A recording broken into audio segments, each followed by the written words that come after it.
so much for coming. This is a wonderful gathering, and it's a salute to you, Matt, that so many are here. I'm David Gergen, and I'm representing the Center for Public Leadership. And this is Alex Jones, as all of you know, who represents the Shorenstein Center. And the two of us are proud to host this luncheon with Matt Miller. And you probably, the fact that you're here suggests you may have been seeing some of the reviews of his new book on the 2% Solution. The Washington Post Sunday book review had it on the front page with a big, huge review recently, and the LA Times has just hit the bestseller list. It's on the LA Times.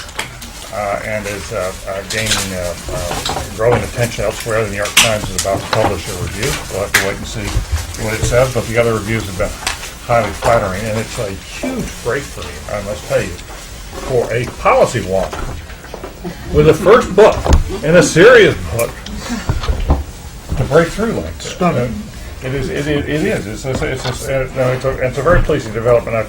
Matt and I have known each other a long time, and I'll tell you a bit more about that. But anyway, let me just go back to the beginning with Matt Miller and tell you just a bit more about him. I had all this information that came here.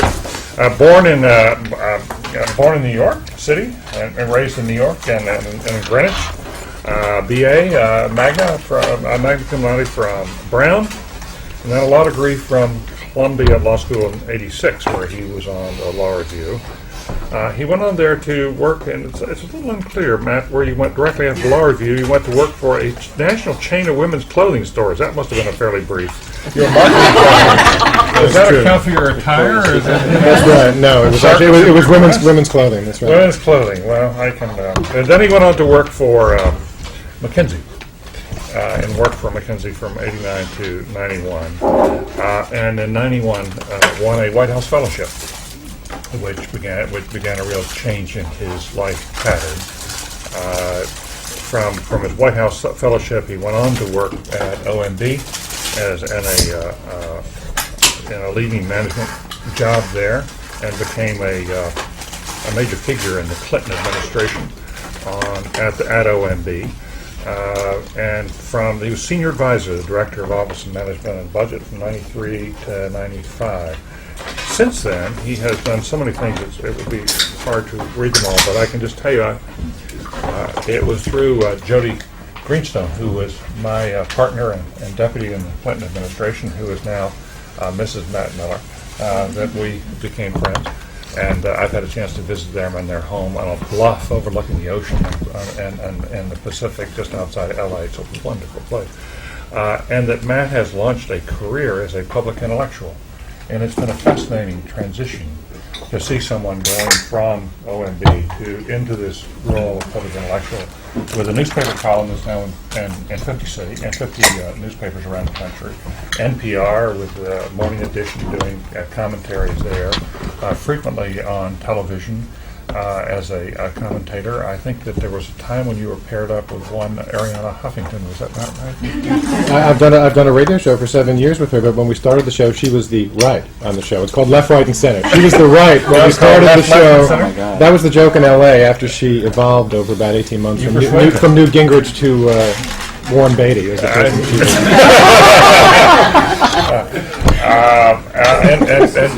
And based on that foundation, he's now working with John Podesta in the new think tank that, as you know, has been started in Washington.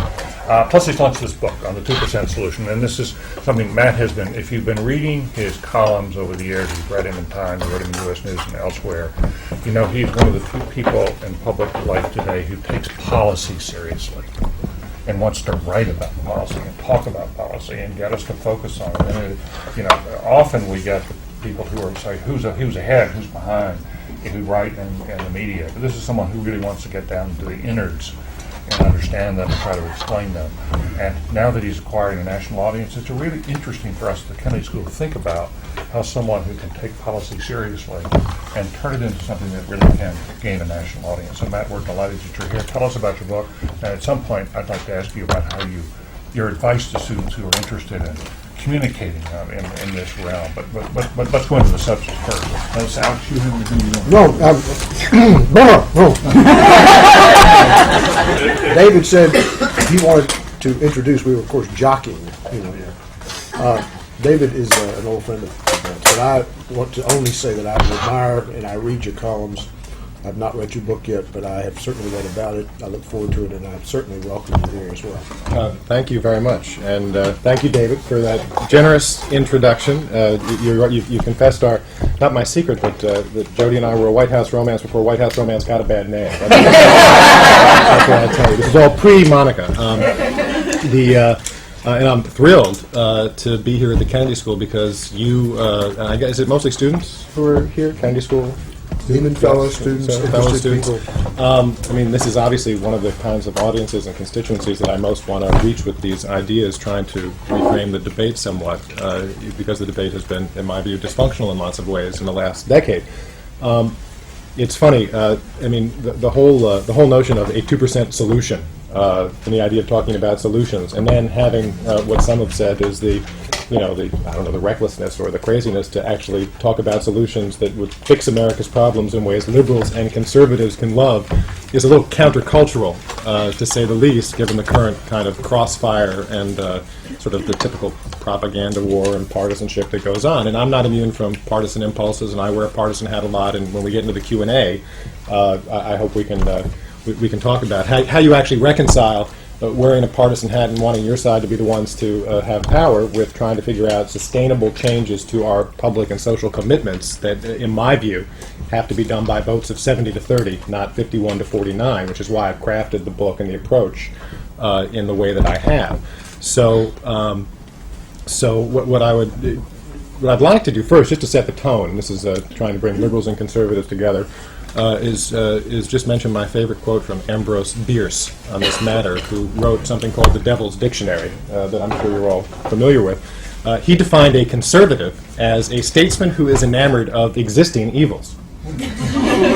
As a statesman who's enamored of existing evils, as opposed to the liberal who wishes to replace them with new ones. I'm on the liberal side of that divide, but that whole notion actually, in a very witty way, I think, should suggest the proper humility with which we approach these problems, because even though I'm talking about solutions in quotes, none of these problems are ultimately ever solved, but we're trying to move the ball on things that I'm convinced, and I hope a lot of people in this room care about. Let me start in a bit of a weird place by talking about luck.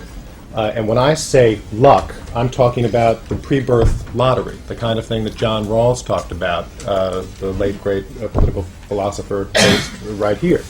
The inherited wealth, talents, skills, family, race,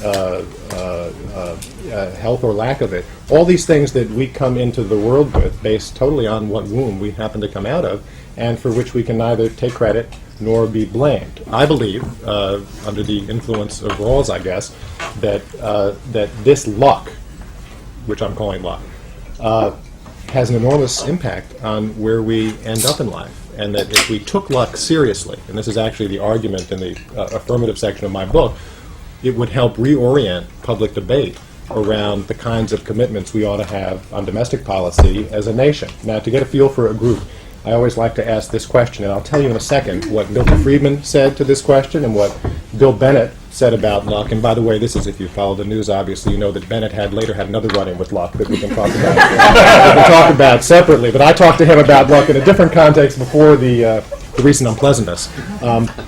But the question I want to ask is, if you had to say which matters more in determining where a person ends up in life, is it luck?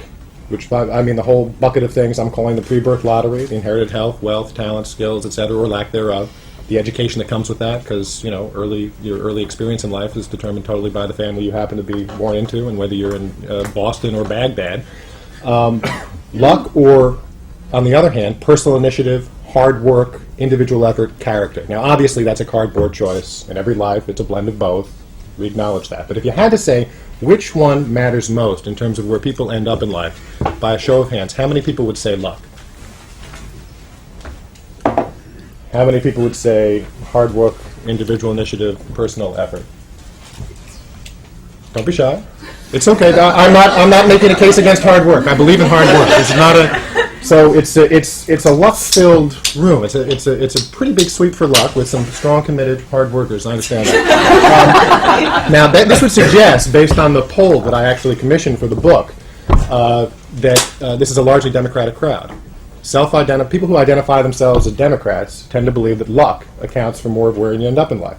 People who identify themselves as conservatives, except for especially thoughtful conservatives like David and Bill Bennett, would tend to characterize hard work, personal initiative, etc., as the bucket that matters most. And in my view, and a hopeful result from this little poll, the all-important independent voters, which, as you know, turn any elections, tend to view luck just like Democrats do, which is an interesting fact, I think.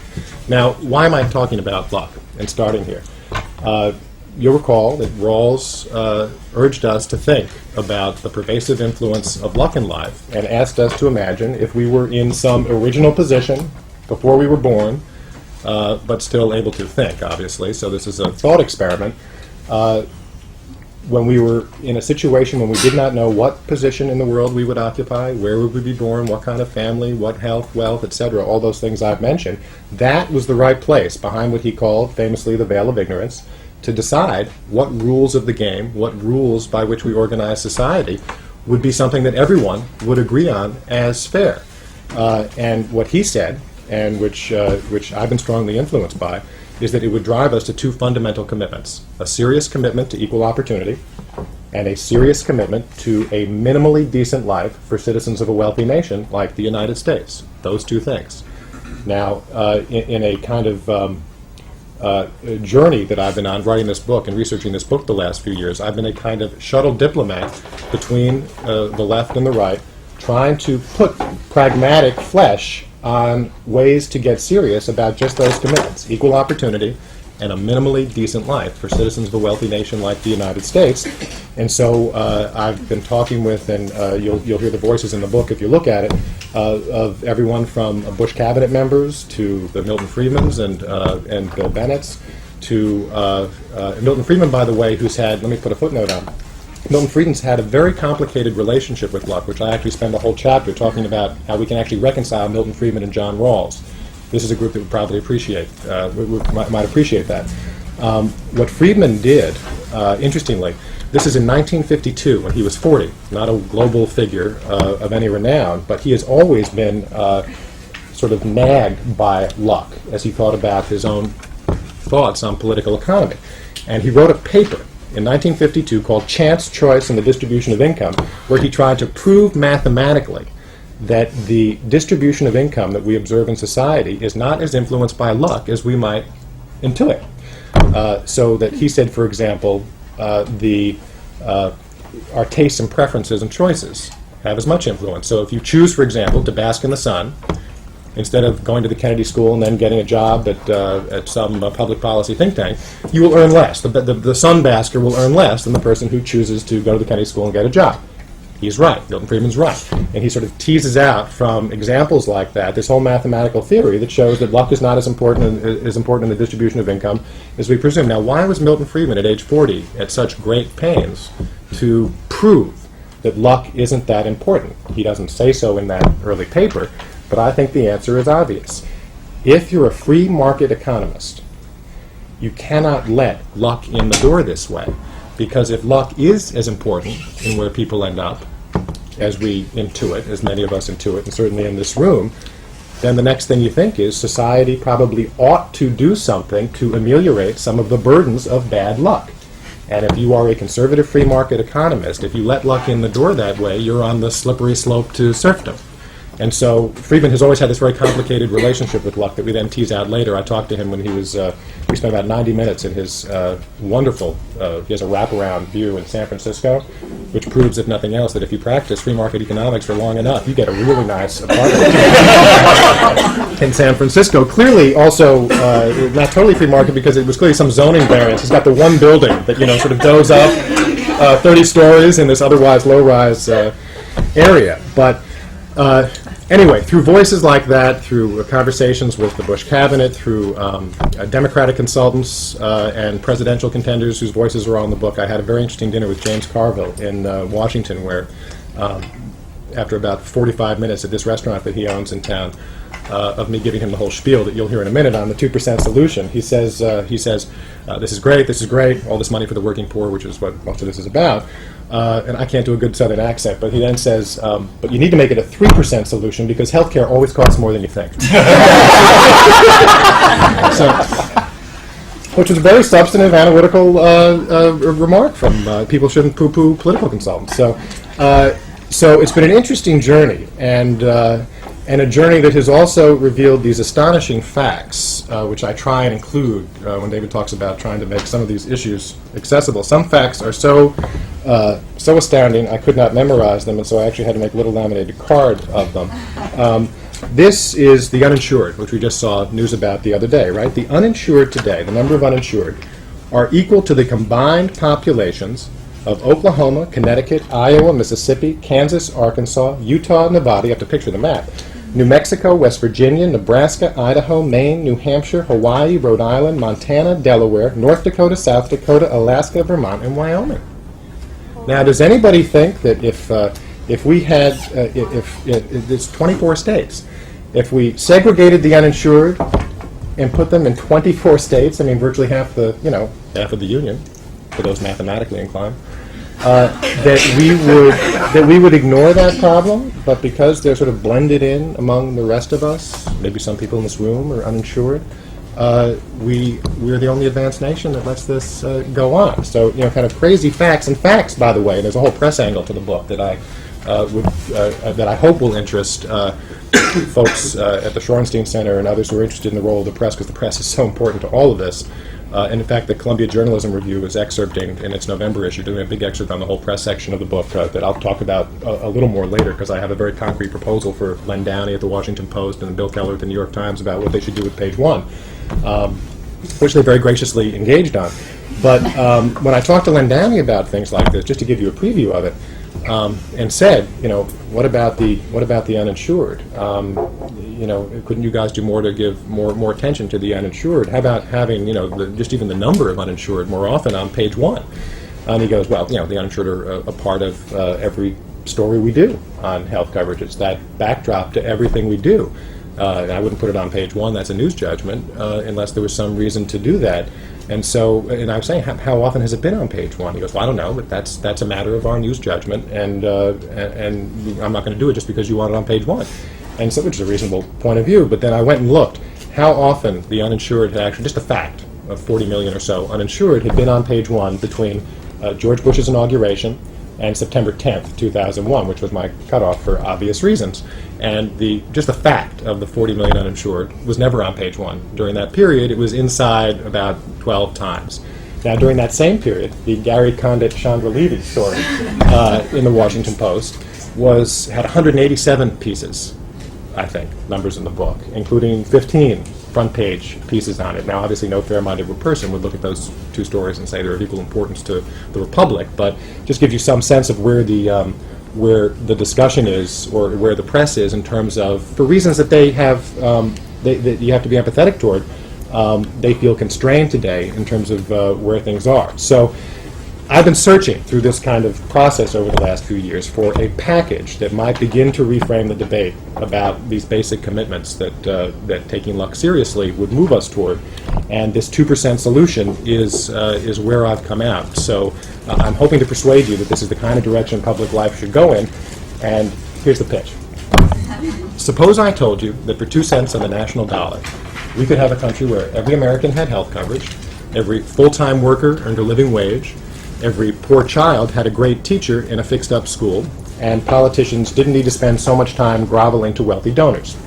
Suppose I added we would achieve these liberal-sounding goals largely through conservative-sounding means, like tax subsidies for health coverage, like market-based compensation for teachers, even bigger voucher trials, and that when the dust cleared, government would be smaller than it was when Ronald Reagan was president. Now, my wager is most people would say, 2 cents on the dollar, that sounds intriguing. I'd like to hear more. There's a poll in the book that I commissioned that backs that up. So then I have to explain, well, 2 cents on the national dollar means 2% of national income, or GDP, which in 2004 will be about $220 billion a year, orders of magnitude beyond the boundaries of the current Washington debate on domestic policy. Now, if you listen to the folks who set the terms of that debate, the politicians, the mainstream media, the way they interact, the usual talking heads who will usually comment on what these boundaries ought to be, they'd say, well, it's impossible. If you listen to common sense, I'm arguing, people still say, well, it's 2 cents on the dollar. If this stuff is pragmatically doable for that, I would still like to hear more. So between our proper common sense intuition that 2% is a small number, and the Washington consensus that a 2% shift in national resources and priorities is beyond imagining, lies a chasm in which most of the quote-unquote solutions on offer from leaders on all sides, including my own Democratic side, amounts to a kind of charade. And the way we're conducting public life on these issues is a hoax. Things don't have to be this way. The 2% solution aims to show how if we take 2 cents on the dollar in ideologically androgynous ways that I tease out, we can make dramatic progress against these problems in ways that are broadly acceptable, pragmatic, and just. And the kicker to the argument is, if it seems a little audacious or outside the box, it has to be, because the baby boomers start to retire in less than a decade. And when they do, they will drain away all the cash and political energy to do anything but cope with their colossal health and pension costs. So if you think it's hard to get a discussion going now about 40 million uninsured and 10 million of these urban kids and 15 million people living in poverty despite living in homes headed by full-time workers, and as people here know, it's hard to get traction on any of this stuff, starting a decade from now it becomes politically and fiscally close to impossible. These are problems that, in my view, take federal cash to help fix, cash that is mistakenly viewed as unaffordably liberal under existing terms of debate, but which as a practical matter are going to be hard to direct to these priorities if we don't build them into our vision of American society now. Now, how unserious are we today about all this? I think this is all you need to know. In the last decade, the economy has grown by 40% in real terms. During that time, the problems we're talking about, if anything, have worsened, and serious talk of addressing them has all but vanished. Our shrinking ambition is depressingly measurable. Go back to 1992, when George Bush, the father, put out a health care plan on defense. This was after Harris Wofford, you remember, won that special election in Pennsylvania, and health care was hot. The White House felt, to cover its politics, it was on defense, that they had to have a health care plan out that addressed the uninsured. And Bush put out a plan that, when phased in, would have insured 30 million out of the then 35 million uninsured. And our side said, too little, too late. We're going to get our guy in, do it on our terms. It may be understandable at the time. We know, tragically, things didn't work out. You flash forward to the current President Bush, and the outer limits of George W. Bush's compassion is a plan that, generously measured, would insure 4 million of the now almost 44 million uninsured, as we know the other day. So father was at 30 out of 35. That's where he thought he had to be politically. The son is at 4 out of 44.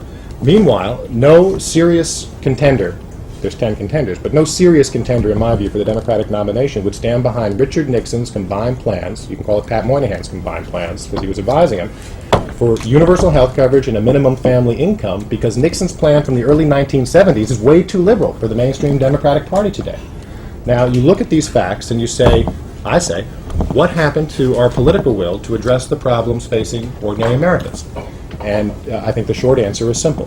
Since 1994, when the Clinton health care plan went down in a fiasco that cost the Democrats control of Congress, the Democrats have been scared to death to think big again. And their voices from the party you'll hear in the book. The lesson learned was it was just too risky to get out front of public opinion. And the best that Democrats could hope to do on these issues that they care about was to accompany public opinion, nudge it, follow it, but you couldn't risk going out front. Now, Republicans saw this and were emboldened by Democratic timidity and pushed harder on their traditional priorities of cutting taxes and cutting regulations, because that's what the conservative impulse in our system is. And what's been lost in this dysfunctional debate for a decade now is what ought to be this long-standing commitment to two American ideals: equal opportunity and a minimally decent life for citizens of a wealthy nation. It's where we'd be driven to if we took luck seriously in the way as I talked about at the outset. Now, how do we get serious, given that this is where we are? The case that I make for how we can get serious is simple. It's 3 basic propositions. The first is, you cannot solve these problems without money. My conservative friends are right. Money is not everything. But for the problems we're talking about, it's a lot. You cannot buy health insurance without money. You cannot lift poor workers. I'm not talking about the undeserving poor. That's a separate debate. I'm not trying to engage in that debate. I'm not saying they're undeserving either, but I'm not engaging in that debate. You cannot lift poor workers out of poverty without money. You cannot attract a better caliber college graduate to teach in our toughest urban schools without money. And you cannot offset the influence of big political money in our system without money. So the first proposition is it takes money. The second proposition is we have the money. And here I ask you to consider two numbers, 22 and 20. Federal spending as a share of GDP, share of the size of the economy, is the best measure of the size of government when it comes to spending. Under Ronald Reagan and George Bush I, federal spending averaged 22% of GDP. Under Bill Clinton, federal spending averaged 20% of GDP. Near the end, it was in the high 18s. And in ways that the press never explained, and therefore the public doesn't understand it all, we balanced the budget and then unbalanced it downward in terms of the size of the federal government compared to the size of the economy. You can credit Clinton's spending restraint, the faster growth that his economic plan produced, the Newt Gingrich and the beneficial restraint of Republicans in Congress on some spending. You can share it wherever you want. The point is, when you look at what George W. Bush is now proposing, even after epic defense increases, and Bush inherited $300 billion, he's going to be over $450 billion in defense next year. After epic defense increases, after obviously more Homeland Security spending, after 9/11, and after budgeting for a chunk, at least, you can debate the size of what the prescription drug plan should be, but for a big chunk of it's already in the budget. Even after all that, Bush is planning to hold spending at around 20% or so of GDP in the years to come because he says, quote, we've met our needs. We have not met our needs when we have the uninsured and the working poor and these other problems I'm talking about. A point of these little numbers is that 2 cents on the national dollar, even if it was done all through tax increases, which my plan does not.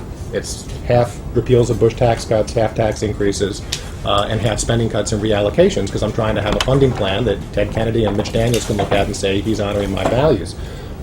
Even if we did it all through taxes, 2 cents on the dollar would let us make dramatic progress against these problems in ways that leave us with a government at or smaller than the size it was run under a conservative Republican icon like Ronald Reagan. And when I talked to Mitch Daniels, spent a couple hours with him for the book, and you say, I know you guys can't say 22% or so of GDP is some intolerable burden on the American economy because your hero ran it at that.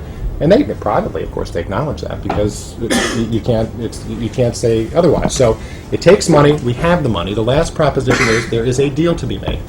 And here, what I try and sketch out in the book, and in each of the major chapters on the solutions, I try and show how in healthcare and wages and different education areas and more, there are ways to bring left and right together around a kind of set of grand bargains, I call them, around the basic set of themes.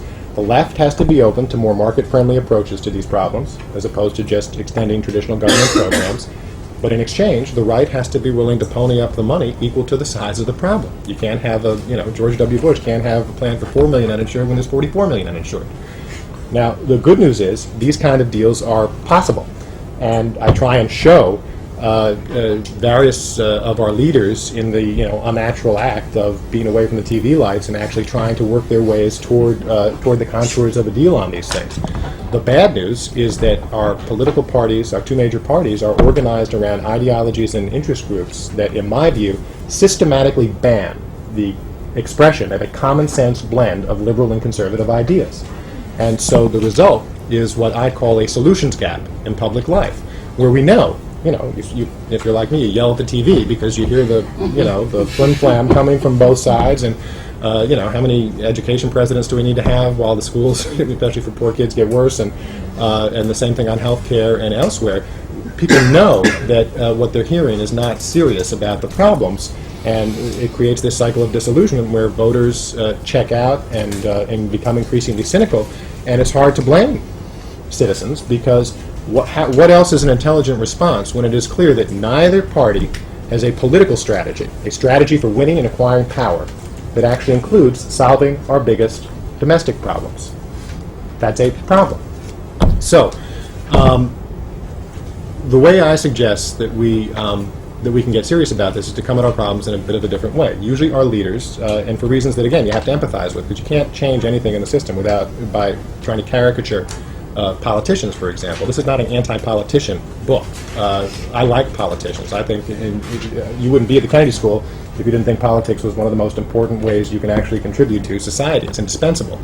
But the way it works is that our political leaders typically try and address problems or pretend to address them by saying, what can I do that'll bring my ideological allies and donors and interest groups along with me? Now, there's a built-in virtue to that approach, which is that there's a built-in constituency for the pseudo-answer you develop. The problem, of course, is that it is a pseudo-answer, which is why we end up with a succession of education presidents and other initiatives that sound like they're going to be great and that end up changing very little on the ground. What I'm urging in the book is, common sense, is to just try and look at our problems in a different way. And this is by way of trying to create a constituency that will make the world safe for our leaders to try and talk about problems in a different way, which is to say, you look at the problem head on, what's the best way to come at this? When you do that, you usually end up with a pragmatic blend of stuff from left and right because you're just trying to figure out what might work. And these kind of approaches, I think, are the kinds of things that would get traction. I mean, one of the reasons that I wrote the book, and as anyone who's written a book knows, you have to have a good motivation to sit down and actually make it happen, is a frustration that you couldn't find anywhere on offer in the debate something that actually tried to blend these ideas to see if you couldn't start a conversation and begin to create a constituency that in turn would make the world safe for a discussion of this stuff. Let me give you 2 examples of the initiatives I'm talking about, and I'm happy to talk more in Q&A and discussion to give you a concrete feel of the kind of policies I'm talking about. On schooling, and the concern of this book is about schools for poor children. There's probably 100 things the nation should do for these kids and their families. There's probably 10 big things that would matter in these schools. But I'm convinced, after the reporting and research I've done in the schools and with all the experts and gurus and teachers and superintendents I could find, is that if you could move one lever, the one that matters most is teacher quality. Now, the teachers' unions, and Sandy Feldman, the head of the AFT, and the teachers' union, their voices are all over the book as well. They'll be the first to say, we are, and the first to worry about the fact that the nation is recruiting for its toughest schools from the bottom third of college classes today. That was not true in previous decades, in large part because up through the 60s and mid-70s, the quality of the teacher corps in urban America was subsidized by discrimination. Women and minorities didn't have as many opportunities outside the classroom. And so, as Sandy Feldman explains in the book, you have an enormous talent pool that is now on the cusp of retirement. All these well-known figures, 2 million teachers retiring, need to be hired the next decade, 700,000 in urban schools. All this talent is about to leave the teacher corps, and the counterparts of those people who are in college today or choosing careers are becoming, Kennedy School graduates and management consultants and doctors and .com executives. They're not becoming teachers. So if you compare most of these cities to their nearby affluent suburbs, the dynamic is always the same. The suburbs pay more, they have much nicer working conditions, if you've been in urban schools, and they have kids who come to school without any of the problems that typically in the big cities you have kids coming to school with. So when you've got 2 close locations where you've got one with higher pay, better working conditions, and easier to teach kids, it's no surprise that over time the highest quality teachers are gravitating to the best suburban schools. Everyone knows that. It's also not to bash the urban teachers. There are thousands and thousands and thousands of teachers working their hearts out for these kids, and it's those kinds of teachers who have told me with horror how awful so many of their colleagues are and how they're blighting the lives of all these kids, where, if you're familiar with what happens, these kids can go from kindergarten through 6th grade every year with a brand new, green, untrained rookie who is not qualified to teach them. The research tends to show after a couple of years of that, you never catch up, and you can go through 6 years of that. What could be more unjust? Now, what would we do if we were going to be serious about this problem? To start, and we can talk more in the Q&A. I hope I don't have to spend a lot of time trying to convince you that No Child Left Behind actually doesn't do anything like what the title of that law implies, and that when it comes to teacher quality, which is the biggest issue, I would argue, for what we're talking about, it does zero. It does zero. And yet, Ted Kennedy cut a deal with George Bush, which gave Bush and Karl Rove the compassionate image that we'll be seeing the White House signing ceremonies and Bush and Ted Kennedy shaking hands, and Karl Rove will blast that for $200 million worth next year to show that Bush is compassionate in ways that attract independent voters, which is essential to his reelection. On the domestic side, but it did nothing in terms of teacher quality. Laura Bush does good work as a bully pulpit matter, trying to encourage people to go into teaching, but that is simply not equal to the size of the problem. The bully pulpit on this is just not enough. It's nice. I'm not diminishing what she's doing, but it's just not a serious response. The Democrats know they need to do better, but they don't offer anything like what I'm about to suggest would be what we do if we were serious. Richard Gephardt and John Edwards, for example, are putting together different kinds of teacher corps plans where you'd forgive tuition for kids who agree to go teach for 5 years, etc. It's better than nothing. It's better than the Bush plan. It doesn't do anything that would change the dynamics where an engineering grad is going to give up the $60,000 he can get in a high-tech firm and go earn $35,000 without rising much in a poor school. So, what would we do if we were serious? I believe a president, or it needs to be a presidential level initiative, some federal initiative, would come to the country and say, I'm going to raise the salaries of high-poverty teachers 50% across the board. But that offer is conditioned on two fundamental reforms from the teachers' unions. First, the unions have to give up the lockstep pay scale. People know what that is? The way that almost all union contracts in major cities require that you pay a teacher based solely on the degree they have, bachelor's or master's, and the number of years they've been in the classroom, so that you have to pay a physics grad who's been teaching for 8 years roughly the same as a phys ed grad who's been teaching for 8 years. That's not to diminish the value of the phys ed teacher, but it's, I've been sensitized to these things, right? What it means is this requirement that they be paid identically is part of what fuels the severe shortages in math and science and special education, where people who have this background and training have more lucrative options outside the classroom. So the unions have to give up that pay scale so that in addition to the 50% across the board increase, I can raise the top half of the Corps, or people in these shortage specialties, another 50% on average. And the unions have to give up the rules that make it almost impossible to fire the worst performing teachers, which the unions will be the first to say are blotting the lives of up to 10% of these kids. Now, if you do a plan like that in a city like LA where I live, or Boston or New York, it's roughly the same dimensions. Starting salary in LA today is $40,000. The maximum salary you can get as a teacher in LA, if you've been in class 25 years and somehow picked up a PhD, on nights and weekends along the way, is about $75,000. Under my plan, the starting salary would be $60,000. The top half of the teacher corps, best performers in shortage specialties, would earn $85,000 to $90,000 on average. The best teachers, not all teachers, the best teachers would earn $130,000, $140,000, $150,000 even. And the goal would be to say that the nation is going to make the best teachers of poor children millionaires over their careers. I believe that means they could put enough aside at those salaries to put $1 million in the bank to retire with. Now, I believe it's only something on that scale that will change the way college students view teaching as a career, and would begin to change the dynamic of, instead of recruiting from the bottom third of the class for these schools, we're going to recruit from the top third of the class. A plan like this would cost about $30 billion a year, kind of Title I for teaching. I'm happy to report that that is one of the smaller ticket items in the 2% solution. $30 billion. $30 billion is a 7% increase in national K-12 spending.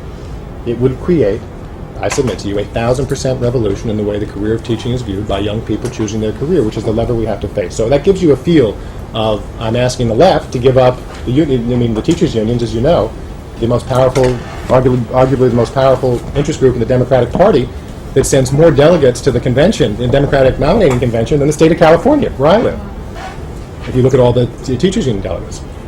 So the unions have to be open to this negotiation, to changing, but in exchange, the conservative side has to put up the money to make what I'm talking about possible, but I'm trying to do it in a way that makes you spend the money sensibly. You can't give the increase to everyone equally.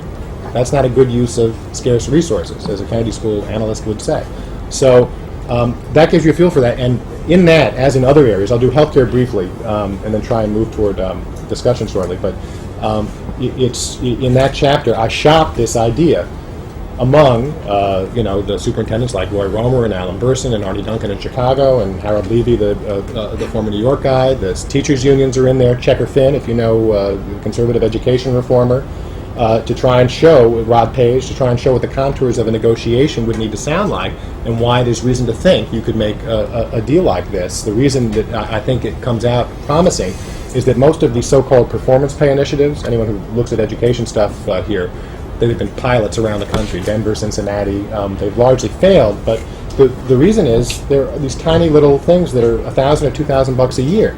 Nobody has an incentive, and the unions really don't have an incentive to try and make it work. When you put $30 billion on the table and talk about the increases that I'm talking about, including this base increase, that means that it's a win for every single person the union represents right out of the box, which conservatives don't like. It begins to change the dynamics in ways that I think would get us toward where we need to go. Let me give you a word on the healthcare thing to give you the same feel. The plan that I push in the book, and these are not, the book is full of ideas that are not all mine, but I'm trying to package in this 2% notion, the best ideas in ways that shows we can afford them. The healthcare plan I push, I call the Bill Bradley, George Bush Sr. healthcare plan. Now, why do I call it that? Remember, I just said before, Bradley had this plan, Bush had this plan in 1992 that would have covered 30 out of 35 million. Bradley's plan in 2000, in the 2000 primary, was very similar in ways, again, the press, talk about the press, did not explain. It was very similar to the one that Bush had. In fact, Bush's, if you adjusted it for inflation, was actually more generous than Bradley's in some ways. But recall that Al Gore savaged Bradley's whole idea of covering everybody as some utopian liberal dream. His staff trashed it as evidence of Bradley's reckless spending mentality. And yet, the same contours of refundable tax credit, essentially a subsidy or a voucher, you can call it what you want, it gets the money into the hands of mostly low-income workers and their families, which are the bulk of the 44 million uninsured, to let them buy a decent family plan at affordable group rates, can't be alone in the individual market, so it has to be regulated in that way, from among competing private insurers. That's the same dimensions of the plan that Bush had, that Bradley had, that Stuart Butler from the Heritage Foundation was one of the pioneers of 12 years ago, that the DLC on the Democratic side has been working with, and that in my view is the most pragmatic way to get to a kind of universal coverage American style. When my liberal friends say, but wait, you're keeping the private insurers in the game, we should have a single-payer Canadian thing, etc., I think we shouldn't. Not only will it never happen politically, I think it shouldn't happen substantively, and that's another discussion we can have if you want.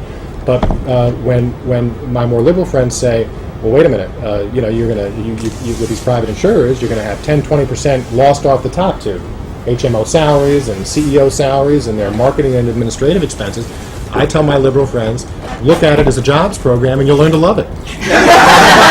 What do you care if there's, it's a time-honored tradition in American politics that a little money greases the skids to make things happen. If you stop the cherry-picking of the insurers, and the voice in the book that I feature a negotiation between Jim McDermott, single-payer advocate from Seattle, and Jim McCreary, who I didn't know before I researched the book, the most interesting Republican on healthcare in my view, besides Bill Thomas, who's obviously more prominent because he's the Ways and Means chairman. But Jim McCreary also on the Health Subcommittee of Ways and Means, Louisiana Republican, 90% conservative voting record.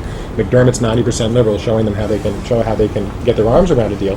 McCreary says that you need to make health insurance more like a regulated utility over time. If you get the cherry picking out, I say to the left, and you get the money to people who need it to buy a plan, why do we care? Say yes. I mean, Ted Kennedy's sorry he didn't say yes to Richard Nixon 30 years ago. And the problem's gotten worse. So, again, shows you the kind of blend of liberal and conservative ideas I'm pushing, and we can talk more in Q&A about the living wage proposal I have, the campaign finance, and some of the others. Basically, what I'm doing in each of these things is trying to challenge folks on each side and others to do something that, again, is sort of an unnatural act, given the way the current political discourse goes, which is to acknowledge what is right in the other side's worldview. Right? You don't actually hear that happen often, at least in public. In private, it actually happens all the time. And so I'm asking my Republican friends, for example, to give up the big government mantra that they wield like a club to attack my side of the debate at every turn. And what I say to them, and we understand the politics of that, but what I say to my Republican friends is 7 things make up 75% of federal spending. 7 things. Social Security, Medicare, Medicaid, military pensions, civil service pensions, defense, the Pentagon, and interest on the debt. Those 7 things are 75%. Republicans aren't trying to cut a dime of that. Republicans are calling for big increases in all of that. Republicans will double the national debt in the next few years and double the interest costs under George Bush's budget plan. And that's the big 7, that's 75%. Then you get to the last quarter on the dollar, and that's everything we think of as government, from the National Institutes of Health, you want a cure for cancer and other diseases, to NASA had some bumps in the road, but people still support NASA, to student loans, to farm subsidies, to homeland security, all things that take up a goodly portion of the quarter on the dollar that's left, and which Republicans vote for every day. So if you look at what Republicans say about big government and how they vote, the whole attack on big government is a pure pretense. Has to be exposed that way, and the press has to play a bigger role. I don't mean to make you the proxy. Isn't it time? The press has to play a bigger role. So that's what I'm asking that's what I'm asking my Republicans. The Democrats, I'm asking to challenge some of their traditional views. The teachers' union is an example. To challenge the teachers' unions, which I think is doable. To accept serious differentials in pay as the price of getting more money into the system to lure the teachers that we know we need and the kind of quality we need.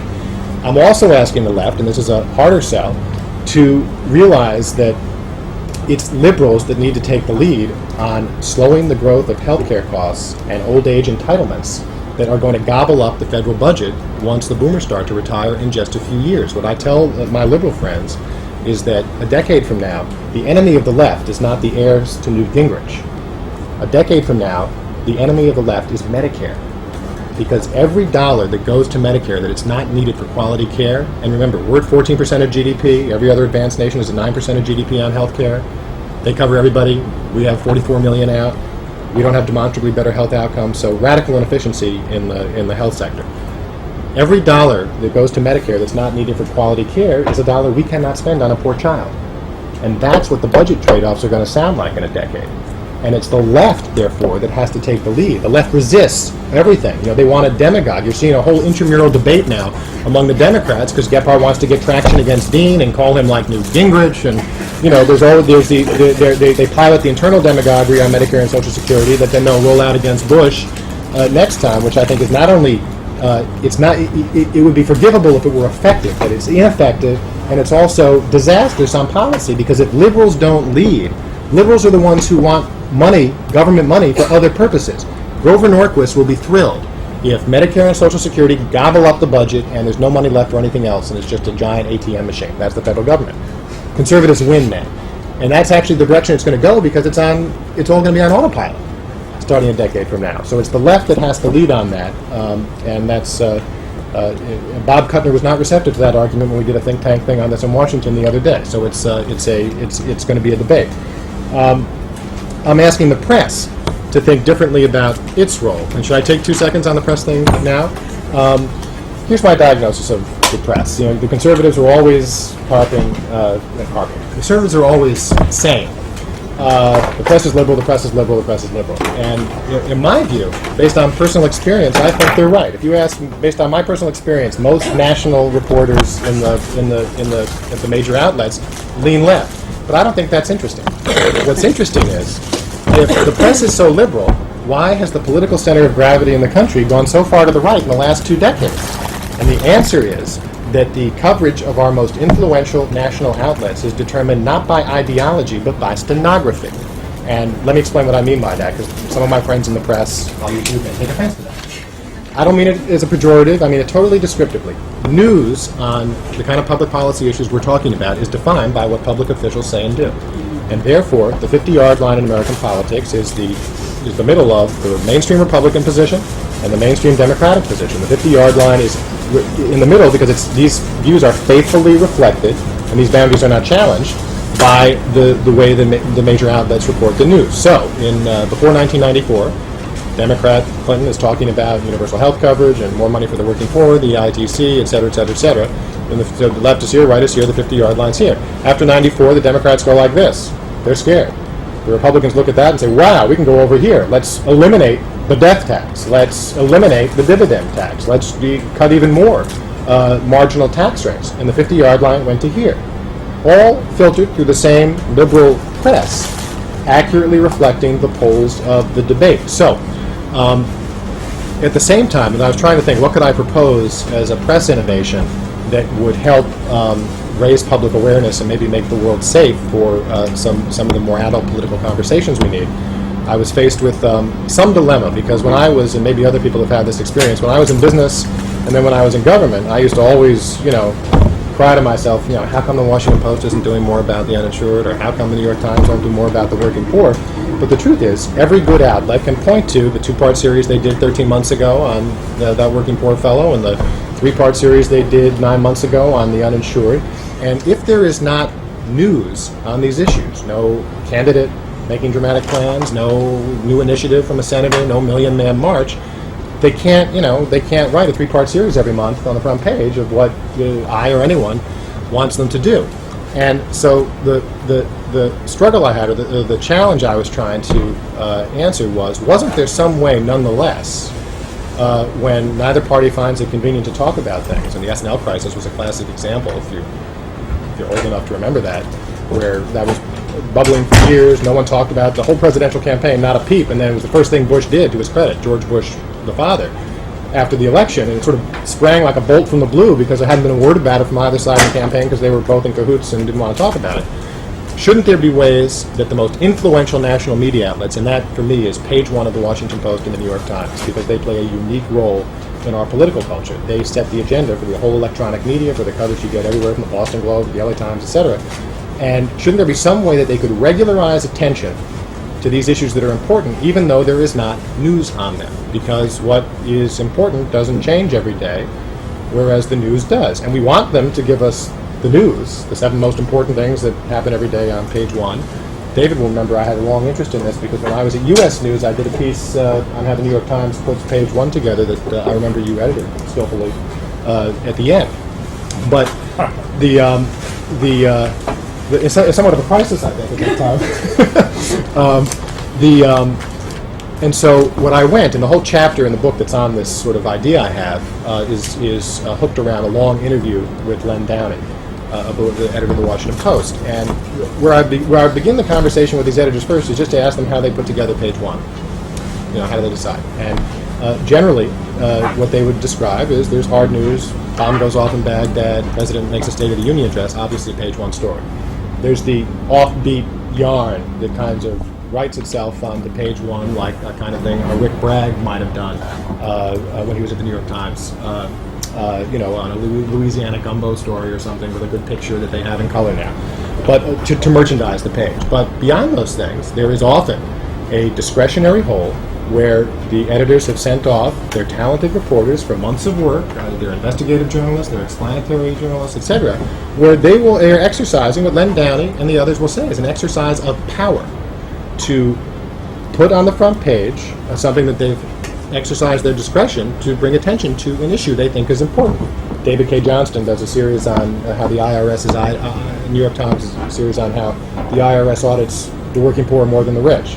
Or Kate Boo at the Post does that great series on abuses in mentally ill homes for the Washington Post, wins a Pulitzer. So there is some discretionary power there. Then I produce my mock-up of the page 1 feature I would like them to introduce, where what I'm proposing, and there's a mock-up in the book, and I pitched this to Len Downey and Bill Keller and all of them, is a feature that I call Still True Today. And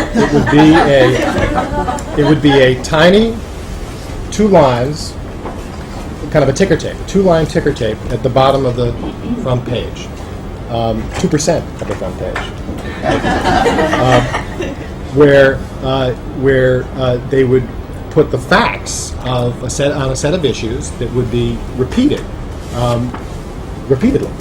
And so, for example, if I were Donald Graham or the Sulzberger family, I know what I would do. Monday would be Health Day, and it would say, still true today, 40 million uninsured, U.S. spends 14% of GDP, everybody else spends 9%, they cover everybody, Medicare doesn't cover prescription drugs. Tuesday would be Education Day, 2 million teachers need to be hired in the next decade, average starting salary is $30,000, etc. Wednesday might be Working Poor Day, on and on. But every week, I'd be repeating those same facts. And so I pitch this to them as a way to, it doesn't touch 98% of the front page. They still do everything they need to do to bring us the news. But what about something like this as a way to institutionalize attention to the things that matter most and that are enduring problems? The general reaction, and you can read the long kind of discussion on this, and they really engaged, which I truly appreciated, was that this is too editorial, in quotes. And that's when I would say, when that was, for example, Len Downey's instinctive reaction, I would say, how is it different? How is it different from what you do when you send Kate Boo off for months to do that discretionary hole that you acknowledge as an exercise of power, has an impact on the public agenda, and is within your power. And there's a long back and forth on the nature of what some of the top editors in the country would say the differences are. But it comes down to, at the end, as Downey summed it up in this phrase, it doesn't come organically out of the coverage of the news. To which I say in the book that seems to me a phrase that journalism seminars could chew over for years, because it sort of reminds you of the Clinton-esque cliche. It really comes down to what you mean by organic, by coverage, and by news. But that's where that discussion was. I'm still hoping, this is the whole discussion here is what Columbia Journalism Review is going to excerpt. The Sacramento Bee has already said they may want to pilot something like this. And I'm hoping this will start a discussion in the profession about the role that the top outlets ought to play. And Jack Schaefer at Slate's already slammed me as trying to revive public journalism, and I'm not into that debate. I'm not trying to have some big civic thing. I'm trying to have a couple of lines with facts on the front page, which I think, if that happened, would ripple through the political culture overnight. Maybe the conservatives would start doing their own sets of facts. Fine, but you'd have a change in the conversation. Electronic media can obviously adapt versions of this, etc. And the argument I try and make in the book is that if we get to the year 2015 or 2020, and we've got 60 million uninsured, and we still are a nation where the neediest kids in the country are systematically assigned to the least qualified teachers, and we still have tens of millions of families working full-time living in poverty. If all those things are true and we haven't addressed this stuff 10 years or 15 years from now, every institution that has power in this country should feel complicit in that failure. And that's not being a scold to say that that our most powerful media outlets are part of those sets of institutions that have power in the country and ought to feel at least some obligation to be involved in making the world safe for these kind of conversations. So lastly, let me close and we'll have a discussion, because I'm going to tax everybody's patience. I also ask in the book for citizens to get more involved. You talk about different challenges you might have, because we hear all these cries about the crisis of leadership, and there's no question that there's a lot of truth to that. But in my view, if we're honest, we have to admit there's a crisis of followership, which is another word for citizenship, and that democracy is a two-way street. That if people aren't willing to have a threshold level of engagement in public issues, I'm not saying busy moms and dads have to study up on domestic policy after they put the kids to bed at night. Although if they are inclined, I do have one book that I think will give them all they need to know on this stuff. But without some threshold level of engagement, we get the government we deserve. And in my view, and this is not a diminishing statement about politics, it's just the reality. The iron law of politics still holds. Politicians will scramble to lead any parade that forms. And the task of citizenship in a democracy is to organize the right parades so that it promotes the leadership we want. It's a virtuous cycle or a bad cycle. Good leaders and good followers reinforce each other. Bad ones create a spiral down. The press has a role in trying to make the good followership and citizenship possible that helps create good leaders. You could probably do a diagram and write a PhD thesis on some of this. So I ask citizens to be somewhat more involved. Obviously, and I'll wrap it up, as I shop this stuff, I heard plenty of naysaying the last few years. The unions won't accept it, the business won't get behind it, the politicians won't risk it, you can't reallocate the money, and this skepticism makes perfect sense given the poverty of the debate in the last decade. But I say to you, in the broad sweep of American history, of just in the sweep of events, the changes I'm talking about are literally small change. And when a country is just 2 cents on the dollar away from social justice and more economic growth, if we bring these folks into the mainstream, there are plenty of grounds for hope, especially if all of us play some role in creating the constituency that helps our leaders talk in different ways about really fixing this stuff. Thank you. And I know the other campaigns are looking at it. I didn't share all this stuff until the book was final because it needed to have its own life. It couldn't come out and be, well, that's Gephardt's teacher plan or that's Carrie's ex. But obviously, I hope they will look at it and find it of interest. So. But you have no direct connection so far. Except that I know they're aware of it. So thank you. It was great. Sure. Yeah. Thank you. Sorry to go on so long, but I'm happy to. Alice will take your message to Len Downing, right? Bill Keller too. Yeah. Thank you very much. Sure. Thanks a lot. Okay, floor's open. Please. Yeah, the question that runs through me, I've been reading the book and it's fascinating, is you give a number of examples in the book of sitting down with individuals and discussing these things with them and bringing them to some kind of consensus on what really ought to happen. Can you point to a single real-life example in Congress where this has happened in the last 30 years? Sure. I mean, tons. I mean, welfare reform, the Balanced Budget Act in '97, the children's health thing in '97, which again, not equal to the problem, but they came together and put $25 billion out over 5 years that insured a bunch of kids. Not as many as they should have, but I think it happens all the time. But those are really small compared to what you're proposing here. You're right, but I think that's because the debate. I mean, you're right, but the debate has been at the edges because since '94, the Democratic side of the debate has been so timid. I mean, and I think that our system, and I think the dynamics are shaping up on the domestic side, that it will be a bigger debate about fundamental things because on healthcare, at least, all the Democrats are thinking bigger than they were last time. Al Gore was only talking about insuring children. Demagogue Bradley and won the nomination, though he was more ambitious. Most of the leading Democrats are talking bigger on health care, and in ways that I think will join that debate more closely. I think you could also point to the tax reform of '86 that Bill Bradley led, which was a massive overhaul of the tax code. Nobody thought it could be done. And possibly the Social Security reform in the early '80s with Shorenstein. Thanks. Am I fine? I was just going to say, I have lived in the UK for the last 4 years, so I totally agree about healthcare, and I've seen a system that works and has spent far less, and that was great. And regarding your press statistics, I don't know if anyone suggested, but rounding out the bad news with good news, number of new businesses created, percentage of people graduating from college, it seems like that's always missing from reporting in general. We report on gun violence, but we don't report on good deeds, so that's my idea. My main point was the two premises you started with, the evening out for luck and the basic standard of living for families. I wonder if that second point is, I don't know that that's a generally agreed upon value. I feel like this myth of the American dream is so powerful that people value the right to propel yourself to great wealth and talent over the right of everyone to have a basic standard of living. And I don't know, I feel like that's such a powerful vision for the common man and for the working class as well, that, even to get agreement on those two fundamental principles is difficult because that obscures that goal.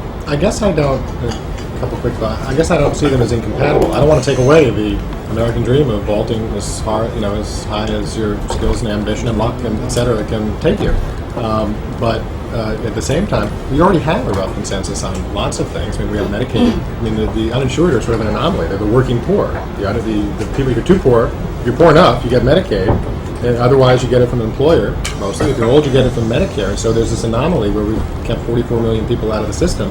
Everyone knows it's a problem. I mean, Milton Friedman will say it's a problem. I had a piece in the Boston Globe Sunday Ideas section last weekend, excerpting some of the luck stuff, and people like Friedman say it's crazy that you have 40 million uninsured. And Ed Gillespie says in the book, the new chairman of the Republican Party, says, I don't think you get a disagreement from conservatives about everyone needing basic health coverage, that it's the means by which you do it that is the question. And so I would like to hold him to that, but of course he would then have to give up the constant tax cutting because you'd have to have money to actually do it. What was the rest of the question? That's it, really. That's close enough? Okay. Yeah. Sorry. I'm convinced that the major reason we haven't addressed the kinds of issues that you brought up today is due to the way that we finance political campaigns in America. So I'm interested in your ideas for campaign finance reform. The idea that I showcase in the book, and it's not my invention, is from Bruce Ackerman, a Yale law professor, and it's called Patriot Dollars. And the problem it answers is, in my view, just to sort of as a preface, McCain-Feingold, in my view, could never have solved the problems that really ail us, and became its great virtue and McCain's great achievement was to show there's a constituency for discussing this, especially at the New York Times editorial page. Now, the fact that it became this crusade, even though it wasn't going to fix the problems that, because it doesn't have public financing in it, and because it doubled the hard money, people are familiar with that. I mean, it was the George W. Bush Re-election Act, and George W. Bush knew that when he signed it, because that's what creates the $200 million, bankroll. that still showed there could be a constituency for movement on these issues. I guess I'm convinced that you can't solve the problem without public financing. I'm also convinced that as a practical matter, you can't, and maybe as a matter of good policy, that public financing that's administered by central bureaucrats somewhere in Washington, doling out, who gets what, will never be acceptable to conservatives. What Ackerman proposes is to give every voter, every election cycle, a $50 essentially voucher. He calls Patriot dollars that would be administered through ATM machines that would inject in a grassroots empowering way. You could give that $50 to the Sierra Club, to the NRA, to Howard Dean, to whoever you want. And in the last election cycle, there was $3 billion in private money. You wouldn't touch private money. Private money has to be fully disclosed, fully instantly disclosed, etc. But otherwise, you don't touch it. $3 billion in private money last election cycle. The Ackerman thing would do, if you take $50 times about 100 million voters last time, inject $5 billion. He would always keep it a little higher on the public money, on the theory that there should be a little more public money determining the discourse in elections than private money. But that avoids the whole Buckley versus Vallejo constitutionality problem, which, whether you think Buckley was right or wrongly decided, changing it's a big deal and very hard. So it leaves the private money in the system, but creates a way for people, if they want to fully finance their campaigns in a public way through this grassroots way of empowerment. And Chris Shea says in the book, this is interesting, maybe it would open up the way conservatives look at public financing. It might be nice to try it in some states, to which Ackerman says, how about California? So it would be interesting. So that's basically the plan that I push. I think this is a great effort. I think it's hard to think of another book that this book is debating to some degree, and that's a sort of sad statement about public dialogue at the moment. So I think the fact that the book is sort of pragmatic in the way that you talk to the people who are going to need to be involved in making these things happen is good. I have one small suggestion, which is that I agree with the lady over there that the luck equal opportunity rationale I don't think is the best starting point, because I think it takes us back to that very old debate about sort of how socialized the individual is. This is where Rawls gets hit by Nozick. The whole debate about the undeserving poor essentially comes down to this free will determinism question. Do people really responsible? Which is where Friedman brings it in the book, by the way. I didn't mean it, but it's fascinating. Friedman ends up saying, well, this is really about free will versus determinism. And I said, well, I believe in free will. And he goes, well, I'm not sure. I said, Milton Friedman, free to choose, Milton Friedman. Isn't sure about free will? I'm sorry. No, I'm just Friedman's a bright guy like that. So anyway, I think that at least listening to your rhetoric, I find it more convincing when you talk about impending crisis with Social Security, when you talk about the trade-off with teachers' unions. I think if you were to sort of poll, since what you're trying to do here is get buy-in to your ideas, right. If you were to poll, should I start with this rationale or should I start with my pragmatic solutions, I suspect you would get more support on the latter. Yeah, those were all fair points, and you should know I'm not looking for presidential candidates to start with John Rawls on the stump, but I do want, at least in the book, want to lay out where I found the inspiration to try and think about this stuff, and to show, which I try and show in that chapter, as I allude to, that you can reconcile Milton Friedman's political economy on these issues with Rawls's. I mean, Friedman's the godfather of the earned income tax credit. Friedman's concerns about luck drove him to want the decent minimum. The debate's about where it is. That's what the country should debate. I mean, I'm talking about a subsidized, a living minimum wage of $9 to $10 an hour. I should have hit that. I didn't hit that. The whole problem. Do I have 2 seconds on the living wage debate? Mm-hmm. No? The problem with the living wage debate is the left is totally right about the injustice facing unskilled workers, in my view, but totally wrong about the economics of fixing it. So you've got these ordinances now in 80 cities around the country. I support them symbolically for raising the issue, in my view, back to the federal level where alone it can be solved. And the problem is, which I try and explain to the left, is that you cannot sustainably solve this problem by mandating that employers pay $10 an hour or more plus healthcare, something like that, for people who in economic terms, I'm talking about individual moral worth and human dignity, but who in economic terms are worth $6 an hour to that employer. If you do that, you create these perverse effects that hurt the people you're trying to help. Small businesses are going to swap out. They're going to fire the $6 guys and hire the $10 guys because they do more for them. And so the only way you can do this is, in the plan that I push in the book, is something that an economist named Ned Phelps from Columbia University put out in a book a few years ago called Rewarding Work, 1997 book. It's kind of a mega EITC. And we already have the EITC, that's about $35 billion a year, earned income tax credit, wage supplement. Phelps's plan, which he would actually do through the employer, is $85 billion on top of that.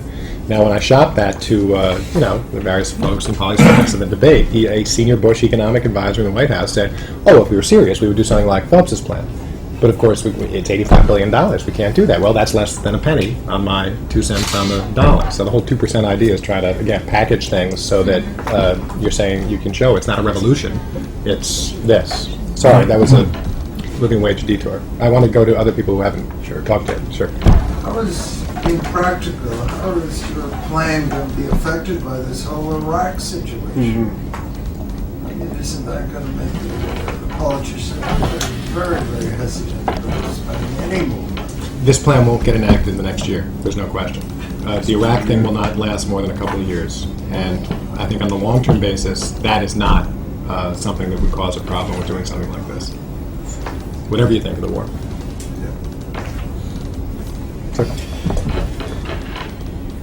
There's another example of how far the country has changed in the last 30 years or so. I remember WIC, Women Infant Children's Feeding Program, enacted by Richard Nixon, and every child under the age of 5 and every lactating mother was guaranteed, a certain nutritional benefit.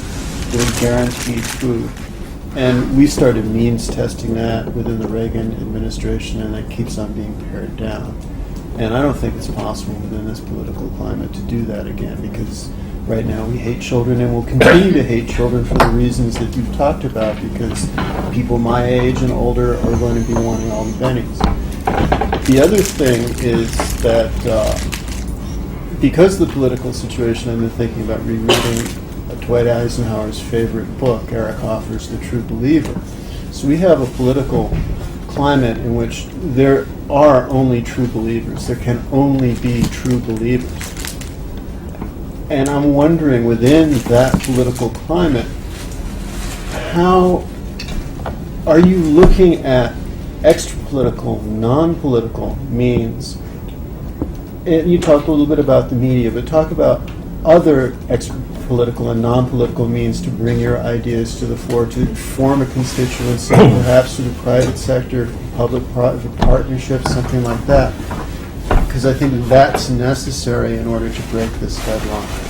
Well, a couple of thoughts. I guess first, this ultimately doesn't move forward without politics.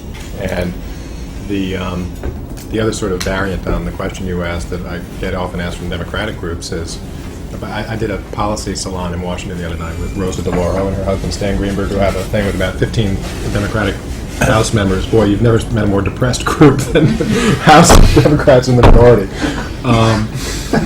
And their objection, which I'll tie back to your thing, or their question is, what do you mean you want us to cut deals with these guys? We try to do a little bit of this on the child tax credit. We try to do a little of this every time we give them an inch that, boom, they nail us and we're dead and blah, blah, blah, blah. Yeah, it talks to Max Cleveland. And right. And so I should be clear. I view this, it's for reasons of sound policy and for sustainability, as I said at the outset. I think that changes like this in our social commitments have to be passed by votes of 70-30, not 51-49. That's why the book has the solutions it has. But as a political matter, I have a partisan side to me as well. And while this book fits totally with the compassionate rhetoric of George W. Bush, it's obviously not.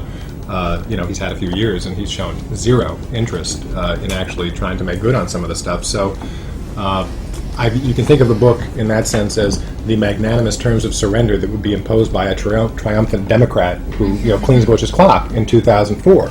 I see this being implemented under Democratic leadership, but a Democrat who's trying to find sustainable ways to move this forward. Now, I guess I think this has to be translated into. I don't have a full plan for how you create the constituency for this stuff. I'm trying to begin by injecting the book into the debate, telling people to go to the website 2%solution.com, spelled out TWO%solution.com, where I'm asking people to sign up if they want to stay in touch, get my column weekly, and when I figure out exactly what we should do, you'll be notified, and you can begin to lead the army here in Cambridge that's trying to do this. But I'm trying to speak to business groups and reach out to them. I think the business, there's been such a loss because of the whole changing nature of the CEO job and just the changing nature of it in the last 20 years, there's been a real loss of business leadership as a constituency for the public interest as opposed to a constituency for their private parochial interests. And that's a tremendous loss, because all these kinds of changes require business support because they're so important in the society. And so I'm going to be talking to a lot of business groups and hope to reach out to them and hopes. The kind of early reaction I get is there's a positive response to a kind of pragmatic problem-solving approach that gets past some of the charades that appeals to them. So I'm going to try and bring in as many people into the umbrella. The precise form that takes, I don't know yet. Follow? Sure. Are you talking to union groups as well? Yeah, I had the Economic Policy Institute, which is a union-oriented think tank. Larry Michel, the president there, hosted a lunch for me the other day with a room full of people who were intrigued and who like a lot of the goals. They don't fully like all the means because, for example, on the living wage, I'm saying that you can't put the full burden of a living wage on employers. That cuts against the grain of subsidizing employers to do what they ought to do in their view on their own. And I make counter arguments that there's a bunch of industries where it's never going to be where the industry is by its nature kind of low margins and low profit. It's not a question of whether organizing can solve that problem and share the pie better. There's some places where you're just going to have, if you want to have a living wage that actually works. The whole problem with the living wage debate, as I was saying, is after 10 years or so of these 80 ordinances, it now covers perhaps 250,000 people in the country.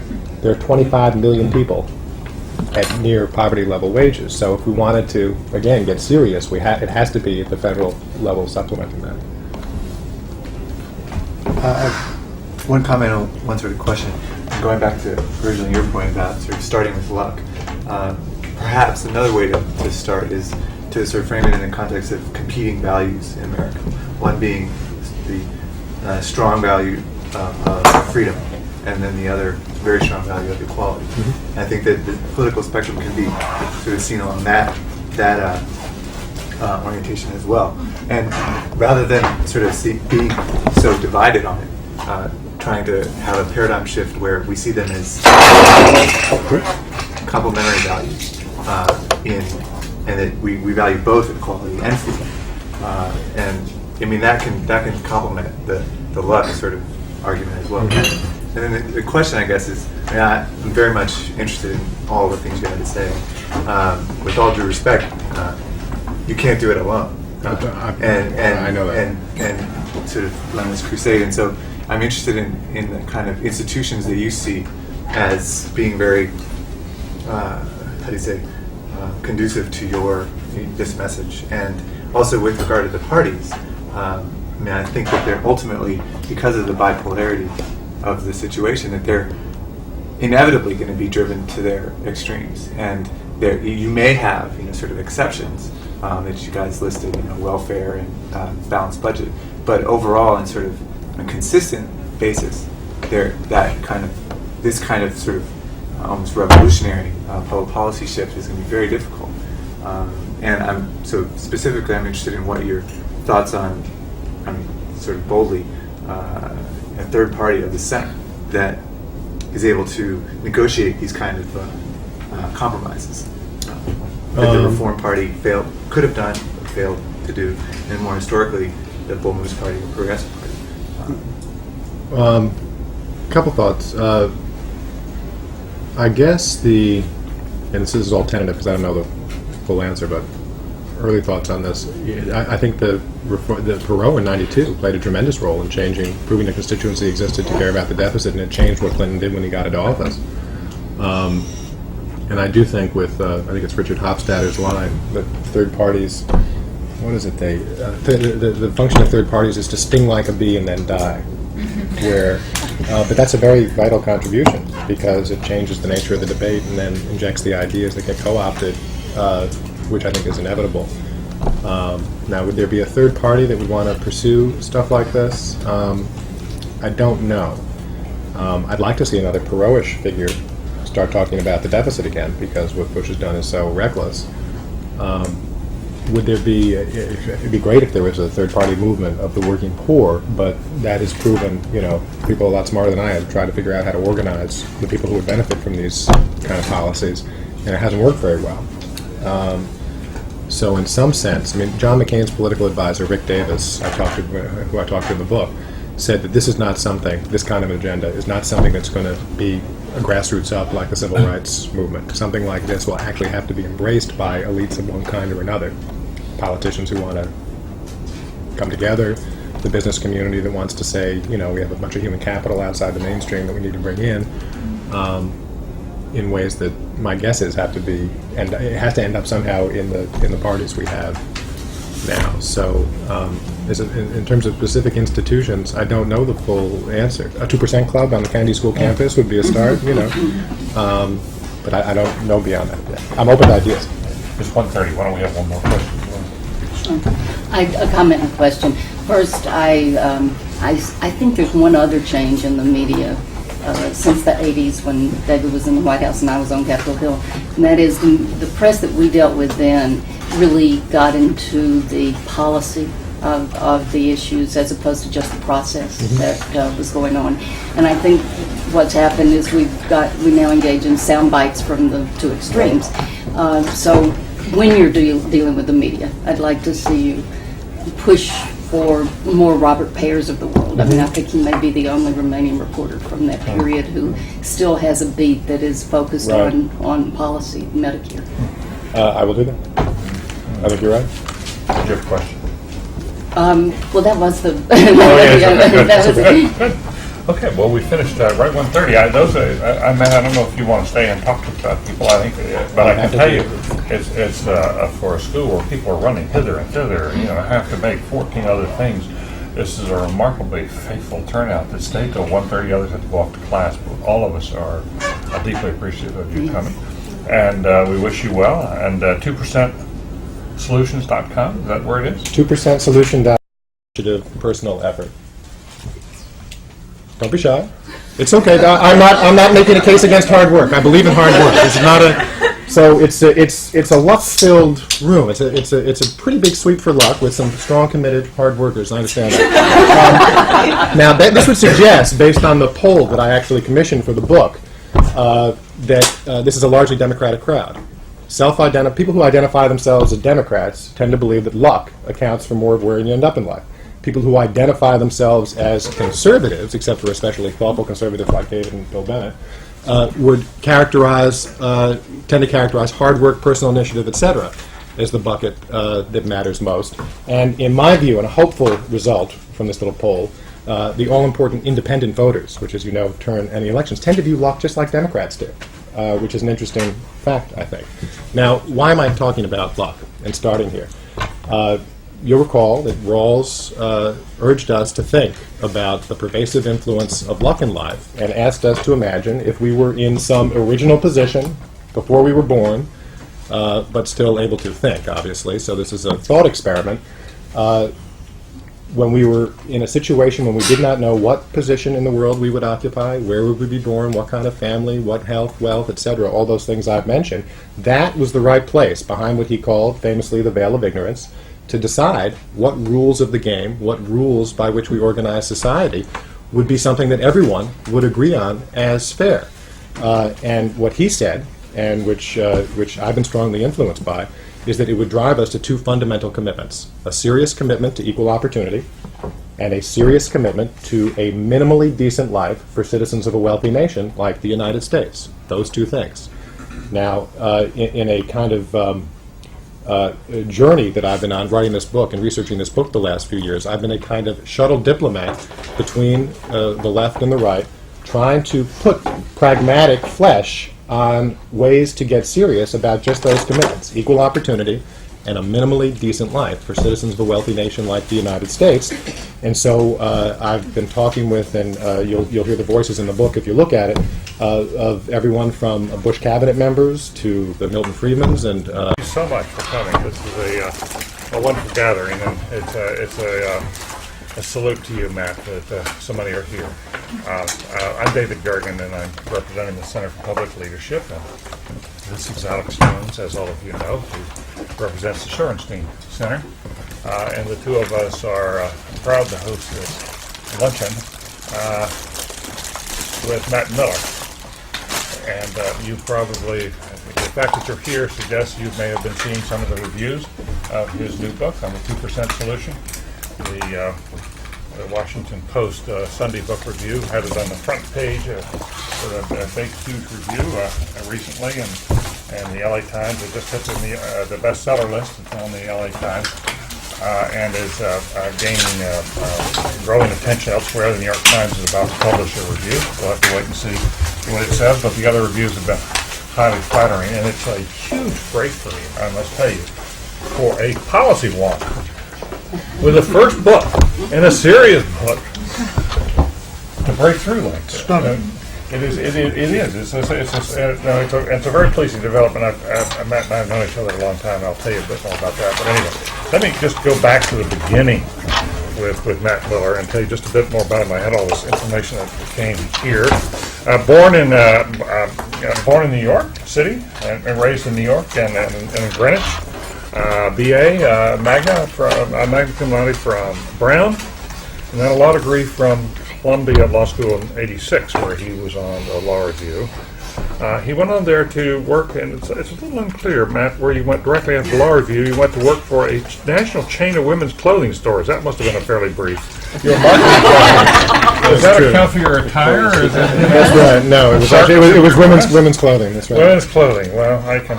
And then he went on to work for McKinsey.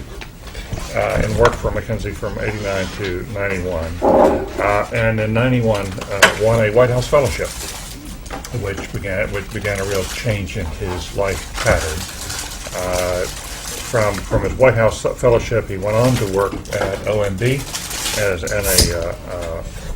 in a leading management job there, and became a major divide, but that whole notion actually, in a very witty way, I think, should suggest the proper humility with which we approach these problems, because even though I'm talking about solutions in quotes, none of these problems are ultimately ever solved, but we're trying to move the ball on things that I'm convinced, and I hope a lot of people in this room care about. Let me start in a bit of a weird place by talking about luck.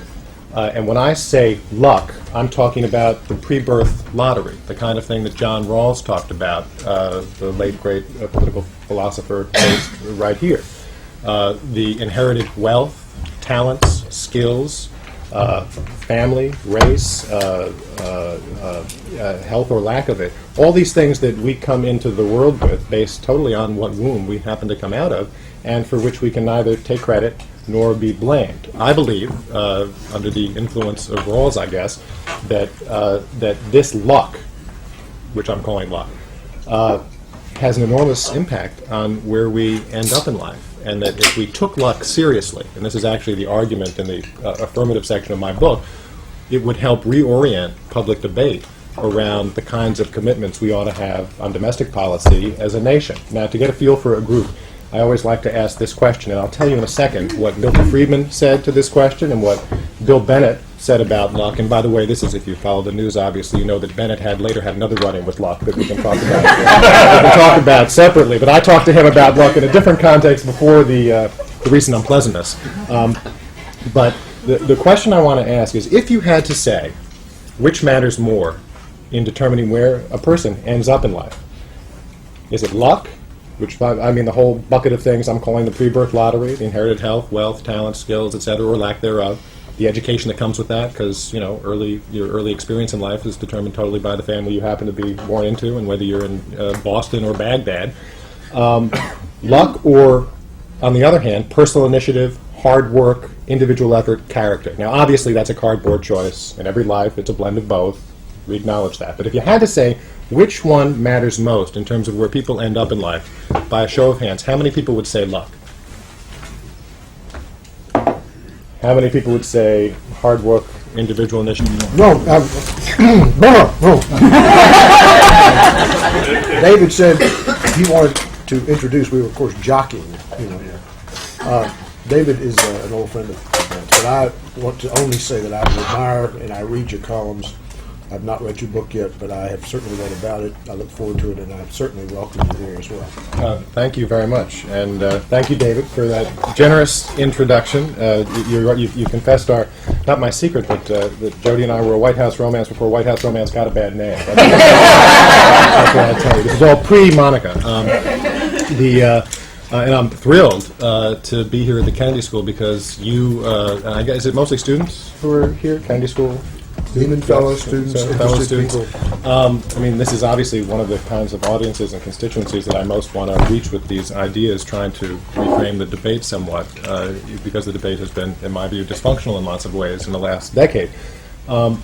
It's funny. I mean, the whole notion of a 2% solution, and the idea of talking about solutions, and then having what some have said is the recklessness or the craziness to actually talk about solutions that would fix America's problems in ways liberals and conservatives can love, is a little countercultural, to say the least, given the current kind of crossfire and sort of the typical propaganda war and partisanship that goes on. And I'm not immune from partisan impulses, and I wear a partisan hat a lot. And when we get into the Q&A, I hope we can talk about how you actually reconcile wearing a partisan hat and wanting your side to be the ones to have power with trying to figure out sustainable changes to our public and social commitments that, in my view, have to be done by votes of 70-30, not 51-49, which is why I've crafted the book and the approach in the way that I have. So what I'd like to do first, just to set the tone, this is trying to bring liberals and conservatives together, is just mention my favorite quote from Ambrose Bierce on this matter, who wrote something called the Devil's Dictionary, that I'm sure you're all familiar with. He defined a conservative as a statesman who is enamored of existing evils. As a statesman who's enamored of existing evils, as opposed to the liberal who wishes to replace them with new ones. I'm on the liberal side of that figure in the Clinton administration at OMB, and he was senior advisor, the director of Office of Management and Budget from 93 to 95. Since then, he has done so many things it would be hard to read them all, but I can just tell you, it was through Jody Greenstone, who was my partner and deputy in the Clinton administration, who is now Mrs. Matt Miller, that we became friends. And I've had a chance to visit them in their home on a bluff overlooking the ocean and the Pacific just outside of LA. It's a wonderful place. And that Matt has launched a career as a public intellectual. And it's been a fascinating transition to see someone going from OMB into this role of public intellectual with a newspaper columnist now in 50 newspapers around the country. NPR with the Morning Edition doing commentaries there, frequently on television as a commentator. I think that there was a time when you were paired up with one Arianna Huffington. Was that not right? I've done a radio show for 7 years with her, but when we started the show, she was the right on the show. It's called Left, Right, and Center. She was the right when we started the show. That was the joke in L.A. after she evolved over about 18 months from Newt Gingrich to Warren Beatty. As